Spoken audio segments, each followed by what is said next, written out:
Olha só, vocês que acompanham a gente aqui no Encontro sabem que a gente tem por essência divertir, informar, mas também prestar serviço, falar das questões que interessam a nossa sociedade. E eu estou falando isso porque eu vou mostrar agora um vídeo que teve mais de 10 milhões de visualizações na internet e emocionou muita gente ao apresentar uma família na luta diária para cuidar de um pai com Alzheimer. O Felipe e a mãe dele, a Solange, estão aqui com a gente, vão assistir ao vídeo com a gente, que eles mesmos fizeram em casa.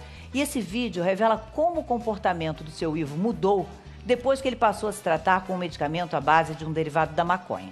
Vamos ver. O Alzheimer destruiu a vida do meu marido. Com 58 anos, ele é uma pessoa totalmente dependente. Ele não entende que tem que ir ao banheiro. Ele não sabe que tem que tomar banho. Tem que ser tudo você que tem que fazer. Ele toma banho, aí ele fica agressivo. Ele não aceita. Ele era uma pessoa doce.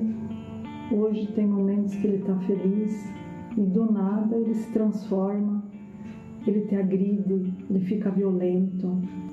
É a pessoa perder totalmente a identidade dela. O corpo está, mas a mente foi embora.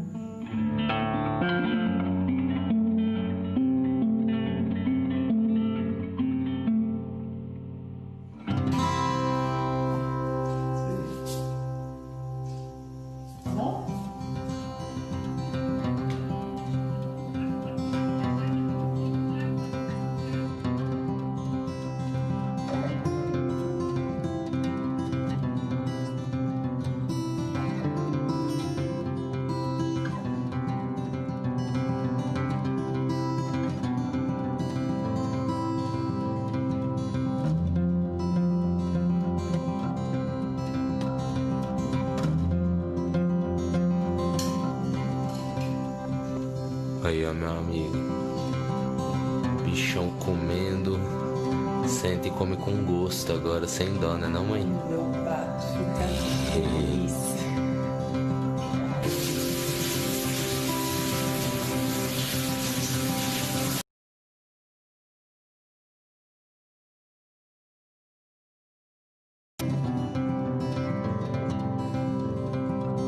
Ô, meu amigo, gravando esse áudio agora, esse vídeo aqui rapidinho. Com meu pai no fundo aqui. Só pra registrar e agradecer. Não lembro como foi a última vez que meu pai me chamou de filho. Falou que me ama e me deu um abraço. Hoje foi esse dia. Gratidão, meu irmão.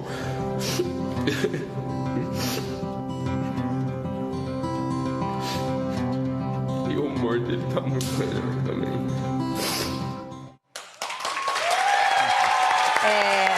É muito impressionante a gente assistir tudo isso. Imagino como vocês se emocionem. De que maneira essa transformação do seu Ivo mexe com toda a rotina familiar de vocês? Quer dizer, essa melhora dele, de que maneira melhora a qualidade de vida da família toda? Bom, primeiro, bom dia a todo mundo. Só primeiro eu queria te agradecer de coração, só por comprar essa briga com a gente, por estar expondo tudo isso hoje. É muito importante, eu acho, pra gente, todas as outras famílias que precisam disso. E é justamente por isso que a gente está brigando por isso, porque eu acho que a mudança na nossa família, eu acho que está gritante, está nesse vídeo. Acho que mostra na nossa rotina, da gente estar podendo estar aqui hoje, porque a gente não poderia estar aqui hoje se meu pai não estivesse bem lá em casa, né? Pudesse ter uma pessoa lá com ele. Pudesse dar conta de olhar. Com certeza, sozinha ainda, inclusive. Então, acho que os benefícios para a família, eles são imensuráveis, na verdade. Acho que não tem dinheiro que compre, não tem remédio no mundo que me indique, que vai me falar o contrário do que esse remédio fez e está modificando na nossa vida, sabe? Quando você ouviu, Solange, pela primeira vez que seria um medicamento à base de um produto extraído da maconha, isso de alguma maneira te preocupou? Porque tem muita gente que confunde esse uso medicinal com o uso recreativo, que é uma outra questão. Isso de algum momento no início te causou estranheza? Bom dia. Bom dia. Estranhou no começo, porque em 2013 o Felipe já queria, né?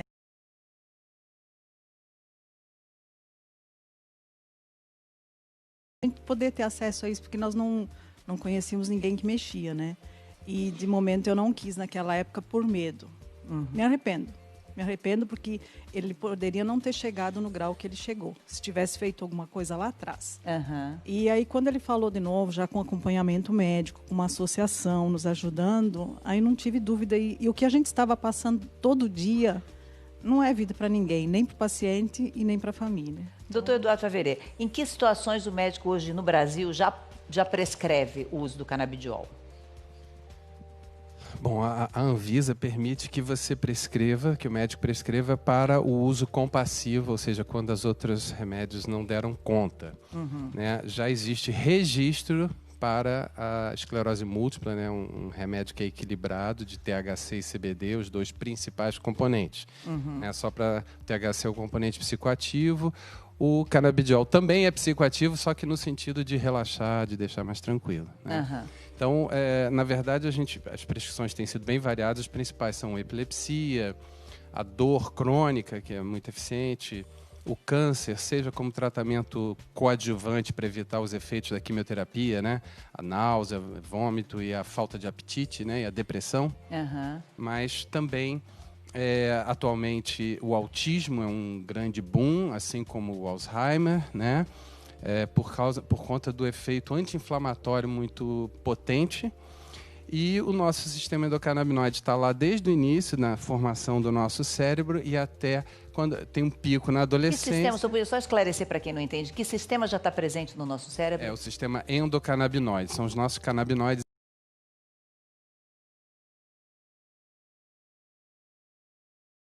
cérebro, daí não ser aconselhável fazer uso de substâncias derivadas da cannabis durante esse processo de gestação, né? E quando chega na terceira idade, a gente começa a ficar com o sistema endocannabinoide mais fraco, o que nos predispõe às doenças degenerativas da velhice. E de cara ele já tem um efeito, né? Há poucos dias eles já viram os efeitos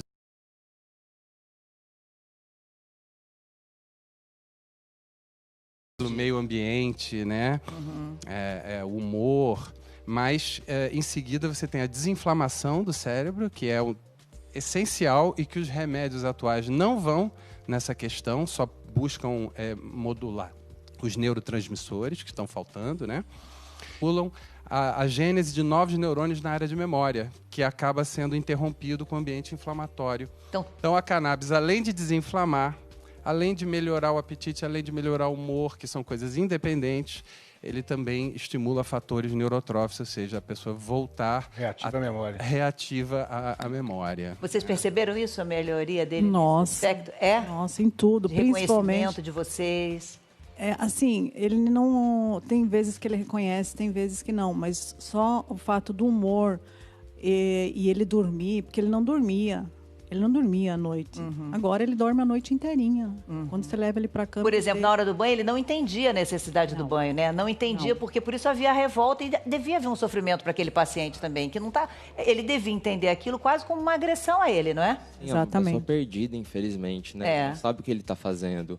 Mas, assim, o que eu acho que era legal a gente reenfatizar nisso tudo é que o óleo do meu pai é um óleo que contém THC. Sabe? É um essa óleo mistura que é um óleo da extração completa. Eu acho que é isso que é uma coisa que a gente está falhando no desentendimento que a gente está passando para outras pessoas. Tem muita gente desesperada precisando, mas a gente está falhando na comunicação disso. Então a gente tem que entender que a gente precisa de uma planta completa. A gente está falando de uma planta, a gente tem que perder esse mito dentro de casa, a gente tem que perder esse medo de falar sobre isso, porque a gente está falando de saúde. Falar de saúde hoje é falar de saúde amanhã, é falar de saúde para o seu filho que possa precisar, é para o meu pai que está precisando, é para pessoas que estão precisando. Então... Não, e é tão impressionante e é tão urgente. A então procuradora que deixou o cargo ontem, né, a Raquel Dodge, pediu ao Supremo que analise logo isso. Essa é uma causa que junta o PSL da Carla Zambelli, da deputada Carla Zambelli, com o PSOL do deputado Marcelo Freixo, num projeto único, reconhecendo a necessidade e a urgência de se regular isso. Porque o que acontece? Para as pessoas entenderem. A Anvisa, que regulamenta os medicamentos no Brasil, ela autoriza a produção...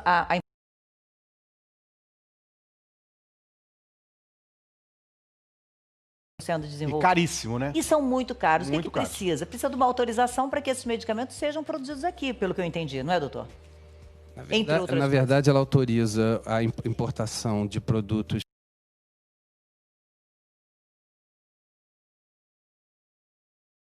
produtos, que é o Entendi. Mevatil, que já tem registro Já tá de produto na Anvisa.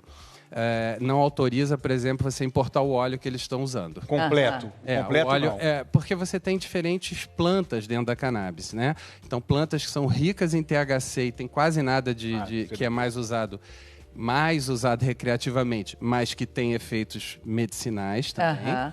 E você tem plantas que são ricas em canabidiol e baixo THC, que seriam semelhantes ao cânhamo, né? Aquela maconha que era usada industrialmente.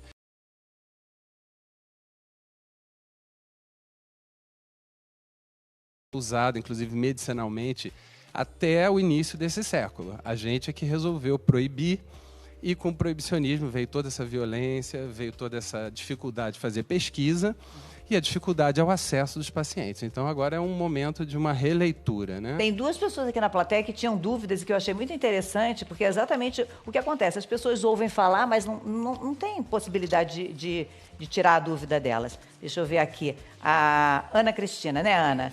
Qual é a sua dúvida que você queria que o doutor Eduardo Faveri tirasse? Eu gostaria de saber se vicia e se deixa a pessoa doidona. Se o uso desse medicamento. É uma ótima pergunta, que isso é uma das coisas que confundem. O THC é a única substância que tem efeito dos fitocannabinoides, são 144, que tem um efeito, vamos dizer, que causaria dependência em cerca de 9% das pessoas. Não assim uma síndrome de abstinência, que a pessoa fica desesperada, tendo alucinações, como no caso do álcool, por exemplo, ou da cocaína, né, ou do crack. Não, é uma dependência leve, que a pessoa se habitua a usar e aí fica numa dependência que existe uma falta, existe uma abstinência.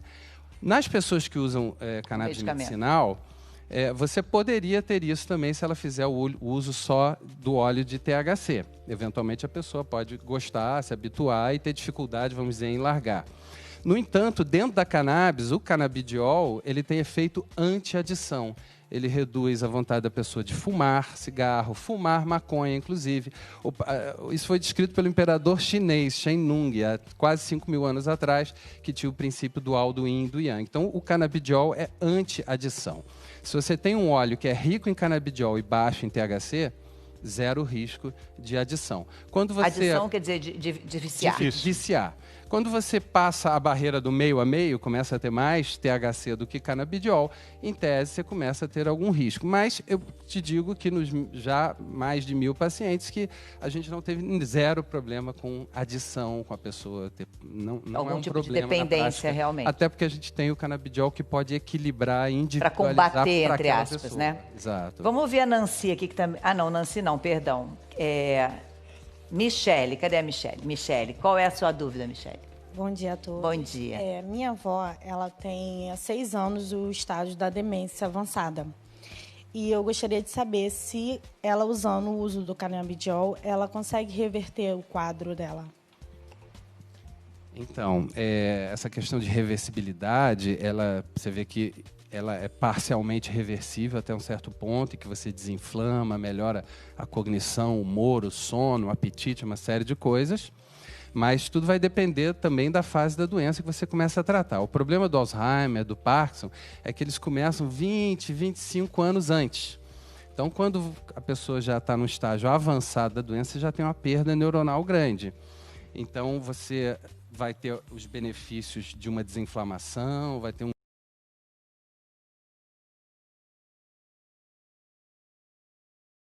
por exemplo, com Alzheimer. Mas é claro que há um limite nessa recuperação. Muito obrigada. São muitas as dúvidas, né? E a gente sabe que, por exemplo, no Brasil tem uma associação na Paraíba que é pioneira e está à frente com pesquisas e com tudo mais, e que tem também autorização para a importação de medicamentos, não é? Não é? Produtiva. Para cultivo, autorização para o cultivo no Brasil. E outras associações estão tentando essa mesma autorização, né? Exato, Fátima. A gente tem aqui exemplos, aqui no Rio de Janeiro, exemplos bem concretos, com a Abra Cannabis e a PEP, lá a Agape em Goiás, em Cultive em São Paulo, e a Abraço Esperança. A Abraço Esperança foram muito corajosos, né? Chegaram a ter que enfrentar, né, algumas questões policiais na época, e foram bem-sucedidos, né? Conseguiram se manter cultivando, outras associações estão seguindo o caminho. É importante, quando eu falo exemplo bem-sucedido, é que aqui se juntou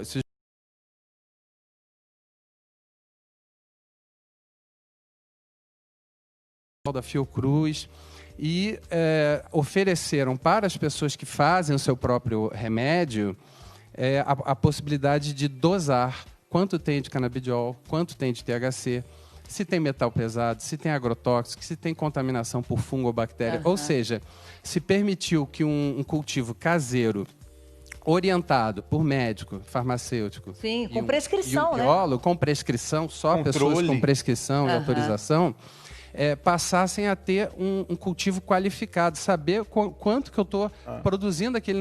Não é difícil produzir um óleo, é uma coisa caseira, milenar. O Chile faz isso no Chile, com orientação das mães. Pessoas atendendo uma macultura. Eu vi uma reportagem muito longa exatamente sobre isso, que eles inclusive ensinam as pessoas a produzirem em casa. Exato. A pessoa faz a produção em quantidade para o uso medicinal.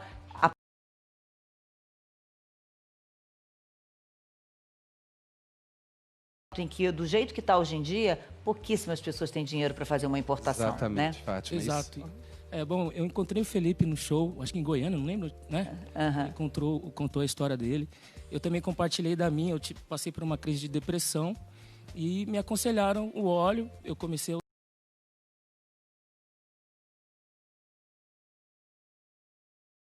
muitas convulsões pela semana, é difícil arrumar, eu peguei e dei meu óleo para ela. E, as crises dele, umas 13 por semana foi para uma, sabe? Então, a gente vê que é uma coisa eficaz mesmo. A gente já recebeu aqui.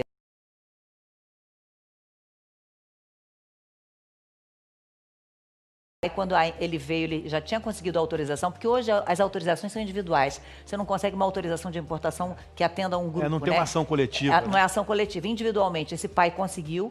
Antes, ele mesmo plantava e ele reconheceu depois que fazia isso em desespero, com muito medo.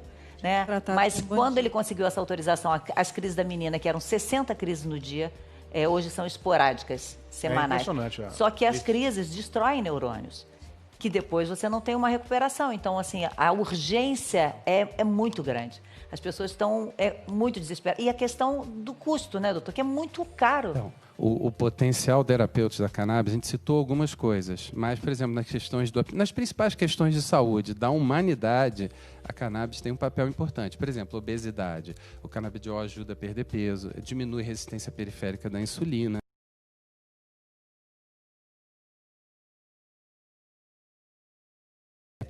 E ainda protege os tecidos neurais, renais, das complicações da diabetes, que vai ter depois a neuropatia periférica e tal. Então, a depressão, né, a esquizofrenia,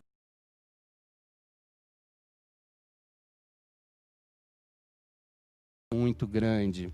E se a gente ficar aqui só se preocupando com o remédio na farmácia, a gente sabe que o nosso próprio presidente disse: os ministros estão desesperados que a gente não está sem dinheiro, né? Então, quem vai pagar o canabidiol do pobre que fica lá longe de um centro, né? Se ele mesmo, ou no caso com uma cooperativa, puder fazer... Orientado, né? Orientado. Com prescrição, não é qualquer pessoa que vai chegar e... Exatamente, esse exemplo bem sucedido aqui do Rio de Janeiro, em que se cultivou, se analisou e se fez um uso absolutamente sábio, responsável, bem-sucedido. Inclusive, o Gabriel, o menino que teve no programa do Bial, que tinha uma epilepsia, um transtorno psiquiátrico grave, ele chegou a ficar totalmente autossuficiente, tirou o remédio e resolveu com o remédio caseiro dele, deixou de usar o importado. Tem uma dúvida, quantos remédios o seu Ivo tomava antes de usar o óleo? Imensuráveis. A gente dava remédio manhã, tarde e noite. Muitos remédios. E vocês teriam condição, né, de pagar por esse Graças a Deus, a gente sim. Mas o que é a questão maior? Acho que a gente está brigando aqui pelas pessoas que não têm esse acesso. A gente teve ele, a gente está tendo esse dentro de casa. Mas por que a gente vai ficar calado tendo um benefício só pra gente, entendeu? Acho que é isso que a gente está, na verdade, aqui. Pedindo, acho que apoio do governo, das pessoas, na verdade, para o quê? Apoio para associações. Cultivo associativo é o meio mais fácil, mais simples e mais seguro para a gente se ter esse acesso para toda a população. A gente colocar isso na mão de indústria, a gente só está dificultando todo esse acesso. E eu entendo a Anvisa, eu entendo tudo isso, mas eu acho que a gente tem que dar o poder para as associações, porque eu, como cidadão, eu posso entrar com uma ação na justiça para eu ter esse habeas corpus, porque eu, como cidadão, eu tenho esse direito. Tá na justiça, tá ali na Constituição, né? Sim. Então eu posso lutar por isso e todo cidadão que quer, ele pode. Tem hoje uma associação no país, uma cooperativa, na verdade, de advogados que se chama Reforma, pelo Emílio Figueiredo, tudo. Então eles têm como ter um acesso jurídico por isso também. Então acho que a gente tem que brigar. Mas às vezes você depois tem dificulta, demora. Um custo altíssimo, né? Você Exato. consegue a autorização, mas não tem o dinheiro.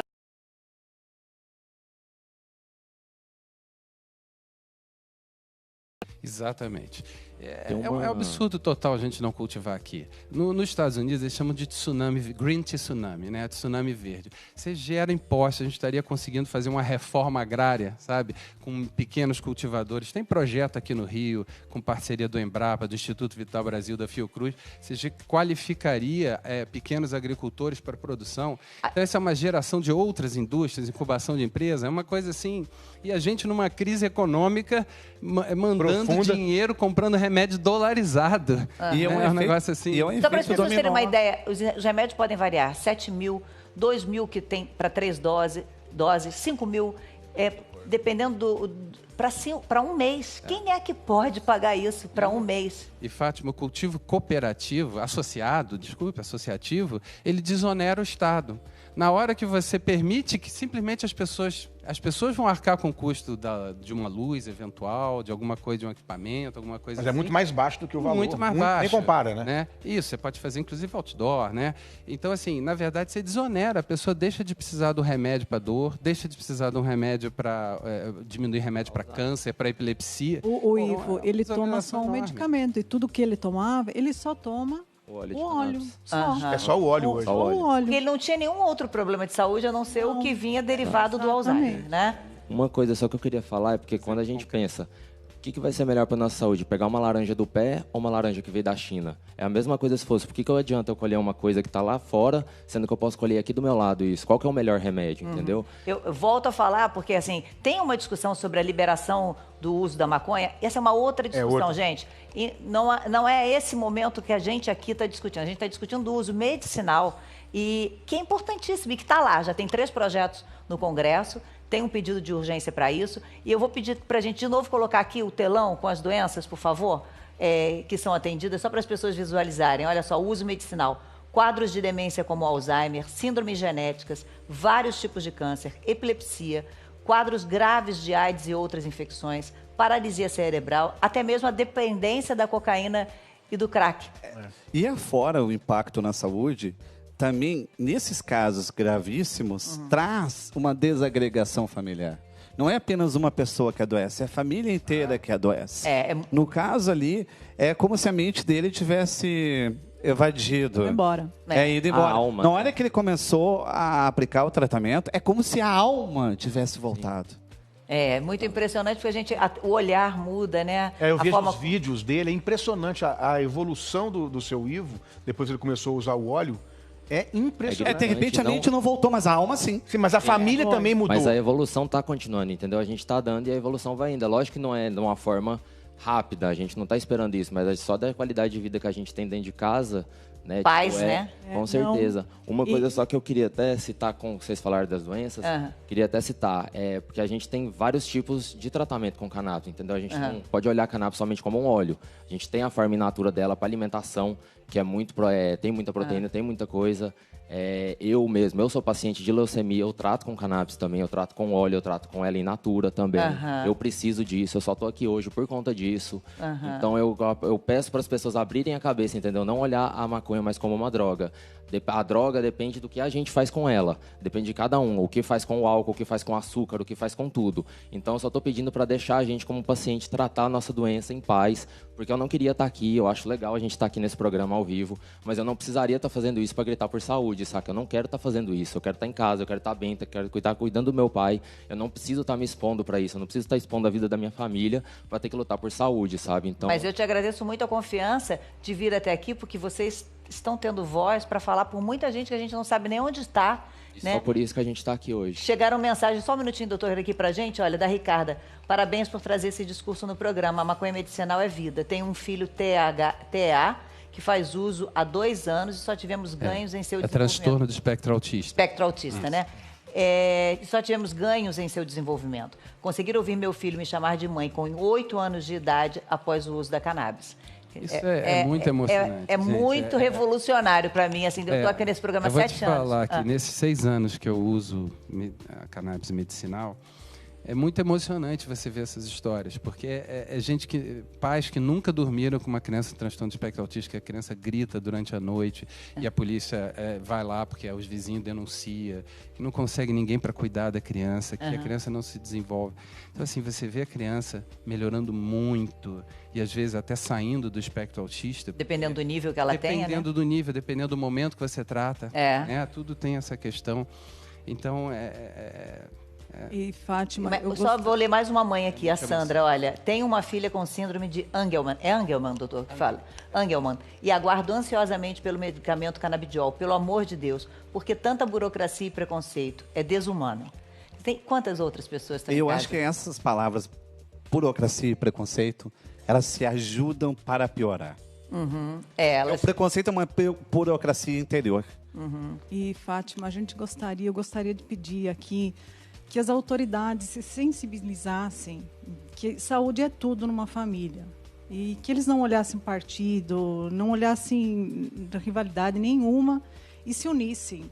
Porque a gente precisa de saúde, é só o que a gente precisa. E depressa, né? Eu acho que nesse momento a palavra é pressa, né?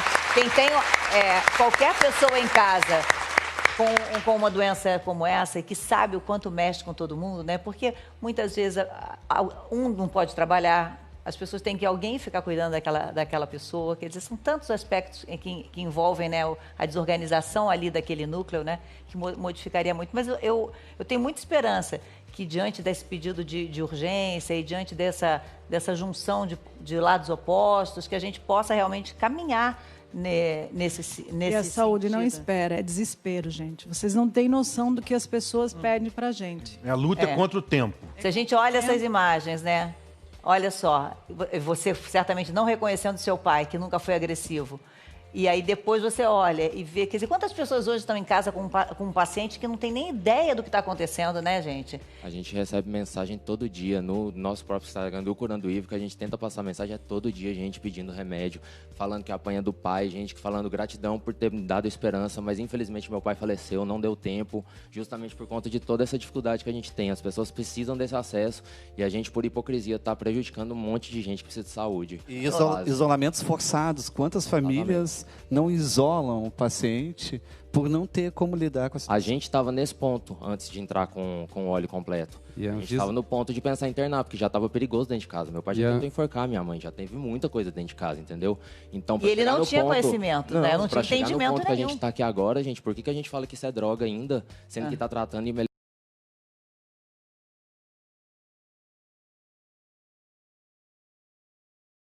Alguma coisa que vocês percebam de alívio para ele também, pessoal, de estar entendendo o momento? Pela energia dele já dá pra sentir, sabe? Você vê, ele acorda feliz, às vezes ele já te acorda dando beijo, abraço, é alegria, entendeu? Pra quem acordava socando todo mundo, você ter uma pessoa dessa dentro de casa, pelo amor de Deus, por que a gente fala que essa planta faz mal ainda? Acho que depende se a gente usa ou abusa, aí depende de cada um, acho que a gente não tem como controlar cada pessoa, acho que cada um sabe o que faz, né? Mas eu acho que é isso que a gente tá falando, se existe uma prescrição, uma regularização, não é a burocracia, você normatiza para que possa funcionar. Tem um diagnóstico.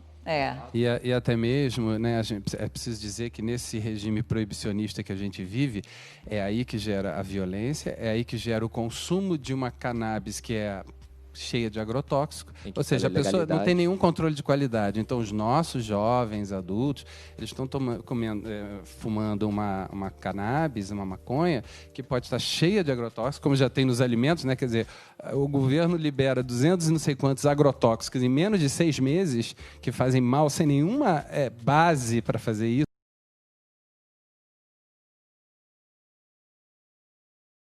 Não, mas não é capaz de aprovar o cultivo de uma planta com tantas propriedades medicinais. Isso é uma vergonha nacional. O governo está pró-guerra, pró-violência, e a cannabis é exatamente o contrário. Vamos diminuir o armamento, diminuir o preconceito e dar saúde às pessoas. E nesses casos, até ela fez uma pergunta se fica doidão ou não. Ele estava doido antes, né? Certeza. Na verdade, coitado, sem as noções, né? Oi, Raio, você ia falar alguma coisa? Não, eu ia frisar só que a guerra contra a droga mata mais do que a própria droga mesmo, né? E morre vários inocentes, pessoas que nem usam às vezes, né? As periferias a gente vê. Só uma coisa que eu queria só pedir rapidinho, pois não. Se eu puder, só rapidão. Eu acho que a gente tinha que frisar também, eu acho que a gente cobrar um pouco dos médicos, porque médicos igual o doutor aqui são poucos que compram a ideia. Por exemplo, se você chega no médico e pergunta o que é um sistema endocannabinoide, o sistema primordial do nosso corpo, eu ouço respostas, igual no meu caso, do médico virar e falar que não é estudioso. Então, acho que a gente não tem que aceitar mais isso. Eu acho que o Conselho Federal de Medicina está falando que ele fala sobre cannabis. Por que eles não estão falando isso? Eles não trazem profissionais de fora, profissionais de Israel, dos Estados Unidos, Canadá. São quantos países já utilizando? Mais de 30 países já utilizam, né? Eu vi 36 com uso medicinal, tem 5 total. Quer dizer que Canadá, já vão... É dos mais diferentes governos. Recreacionalmente, como é o caso do Canadá, não tem aquele desespero, vamos agora. Não, é uma coisa tranquila na vida das pessoas. Não tem aumento de consumo, né? Então, assim... A minha dúvida é só o seguinte, que ele falou dos médicos, só para entender. Os médicos hoje, eles podem se sentir confortáveis em receitar quando eles perceberem isso? Ou seja, já tentamos o que é possível aqui, eles já podem se sentir confortáveis. Não há nenhum impedimento na função ético, de receitar, ético de receitar o cannabis. Curso. Tem que fazer um curso especializado que já existe no Brasil, pela SBEC, né? Eles já podem. O SBEC, a Sociedade Brasileira de Estudos Canábicos, ela como outras associações, prestam apoio, né, de literatura, de ensino, fazem curso. Mas não existe obrigatoriedade. Você, médico, você pode entender que aquele paciente tem necessidade de fazer. O problema é que é um tema relativamente complexo. Sim. E controvertido. Aí que óleo que vai usar, como é que faz isso? Envolto de preconceito. Até a pessoa prescrever leva um certo tempo, mas isso está melhorando, porque a gente tem trabalhado muito em fazer cursos para os médicos e as associações têm divulgado muito, então está aumentando o número de médicos. Cobrarem Agora, é importante dizer o que ele falou, que a postura do Conselho Federal de Medicina, a postura da Associação Brasileira de Psiquiatria, que diz que não existe uso medicinal da cannabis, e a postura do nosso ministro, Osmar Terra, que diz que o canabidiol é a única propriedade, quando todas e várias ali da cannabis são terapêuticas, é criminosa. É criminosa, uma mentira. Eu falo isso em público porque é mentiroso isso. Eu convido a estar lá em casa para ver se é mentira ou não, né? Porque só quem passa aí sabe. A gente acabou trazendo e resolveu falar sobre isso, porque primeiro que agora chegaram várias mensagens de pessoas realmente desesperadas. A gente trouxe a história, exemplificando aqui na história da família do Felipe hoje, porque realmente a gente acha fundamental debater sobre isso, falar sobre o uso dessa substância que é derivada da maconha, que tem várias propriedades, e principalmente tirar dúvidas sobre a eficácia desses tratamentos. As pessoas ficam realmente... É lícito, é natural que as pessoas tenham dúvidas. Elas ouviram durante muito tempo falar da maconha apenas como um alucinógeno, como se fosse algo que você usasse quando você queria sair do seu controle. Então, que tal a gente conversar, né, sobre isso? Então, vale lembrar que o plantio doméstico da maconha por pessoas físicas para consumo recreativo aqui no nosso país continua proibido. O que a gente está falando é desse plantio para utilização em questões medicinais, com uma orientação para que ninguém use de maneira errada, dose errada, produto errado, para que a gente possa fazer o que essa família está conseguindo fazer, que é levar um pouco de alívio, de esperança, para que elas possam continuar seguindo a vida, né? Queria agradecer muito a coragem, a presença de vocês, de realmente... Eu falo coragem porque não é fácil você expor um drama familiar. Eu tenho certeza...